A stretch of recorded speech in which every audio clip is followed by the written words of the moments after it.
46%. Based on data from actual 12-team fantasy football leagues, only 46% of the players you drafted are expected to be on the winning team at the end of the year. 40% of these players is expected to be drafted in the early rounds, while 56% is expected to be drafted in the middle rounds and 4% drafted in the late rounds. What does this mean? A few things, actually. It tells us that late-round picks are likely to fail by the end of the year, even for the champion, which makes drafting deep sleepers even more necessary. This data also tells us that the winning team's early round draft picks almost always turn out successful. To add to this reality, say a team finishes with 2 or less players they drafted in the early rounds. The odds that this team makes the playoffs is approximately 50%. This data really puts pressure on the success of your first 3 picks. On the other hand, if 4 or more players drafted in the middle rounds remain successful on a team, then the odds that this team makes the playoffs is approximately 85%. What does this tell us? Drafting well in the middle rounds is very important. Drafting in the middle rounds is all about anticipation. Predicting your opponent's next move will allow you to pick the correct player and dominate the draft. You need to be a step ahead of every drafter, knowing their next move before they even know it. This can be done by tracking 3 variables during the draft: the players your opponents are going to pick, the players your opponents picked, and the players you are going to pick.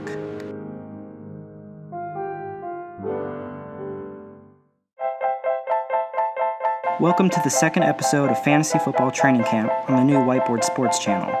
If you have not watched the first episode yet, we recommend that you do so now. Today we are going to focus on the first variable you need to keep track of during the draft: the players your opponents are going to pick. Let's get started. Before we start, ask yourself, why is it important to know who the other drafters are going to pick? Have you ever been in a situation where you have 2 players available and you want both of them, but you only have 1 pick? Multiple times to draft, right? Tracking this variable will erase any speculation and will give you the confidence to make the correct pick. In order to track, you need to understand your league by answering 4 questions. Where will your draft be held? How many rounds is in your draft? How many teams will be drafting? And what is the scoring system your league is using? Let's start with the first response: your draft location. Is your draft online or offline? We ask you this because drafting online makes draft tracking much easier. I'll explain. Remember the first episode I told you to avoid player rankings? Well, guess what? I was lying. When drafting online, there are player rankings right in front of you for you to use, and for everyone else to use. This means that these rankings are greatly influencing the picks of every team drafting in the league, and possibly even influencing you.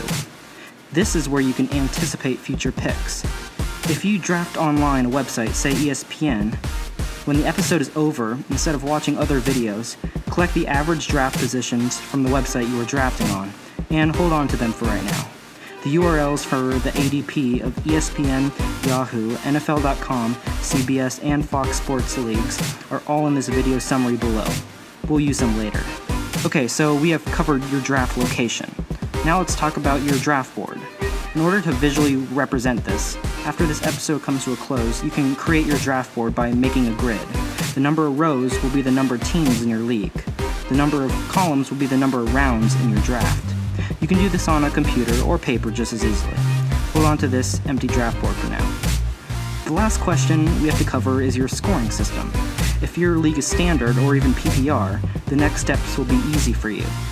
After this episode is over, look up the Fantasy Football Scoring Leader list of 2015, where every player will be ranked based on the fantasy points they produced last year. You need to find the list that ranks the players based on your scoring system. If you have custom scoring, you may need to convert last year's player stats into fantasy points based on your system. This will require more work. Once you have a list of all the players with their corresponding fantasy points based on their scoring system, it's time to combine everything. First, fill in the grid with the player names based on the ADP list you have.